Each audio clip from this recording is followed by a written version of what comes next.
జనవరి 3వ వారంలో ఈ టూర్ ఉంటుందని అందరూ అనుకున్నారు. కానీ ఇప్పుడు కోర్టు ఒక రకంగా రిలీఫ్ ఇచ్చింది. ఆయన పాస్‌పోర్ట్ ఆయనకివ్వడం.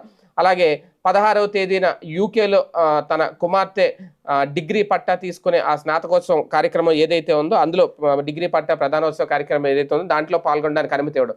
అంటే ఖచ్చితంగా జగన్మోహన్ రెడ్డి యూకే వెళ్ళబోతున్నారంటే దాదాపుగా ఇది 10-15 రోజులు టూర్ అని చెప్తున్నారు. ఓకే. ఆయన ఎన్ని రోజులు ఉంటారు ఏంటనేది ఇంకా అఫీషియల్‌గా అయితే ప్రకటన రాలేదు గానీ అదే గనక జరిగితే ఇక జనవరి నెల అయితే ముగిసిపోతుంది. ఇక జనవరి నెలలో ఈ టూర్ అయితే ఉండదు. ముందుగా అనుకున్నట్టు ఆయన ప్రకటించినట్టు సంక్రాంతి తర్వాత మేము అనుకుంటున్నాం. కార్యకర్తలతో గురు శుక్రవారాల్లో అక్కడే ఉంటాం. కడప జిల్లా నుంచి ఇది ప్రారంభించబోతున్నాం. ఇలా రకరకాల ప్రచారం జరిగింది. టూర్ అయితే పెట్టుకున్నట్టు అఫీషియల్‌గా జగన్మోహన్ రెడ్డి ప్రకటించారు అప్పట్లో.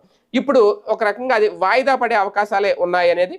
అదే గనక జరిగితే జనవరిలో ఆయన యూకే వెళితే తిరిగి వచ్చే సమయానికి జనవరి ఎండింగ్ అయిపోతుంది కాబట్టి ఇక ఫిబ్రవరి నెలలో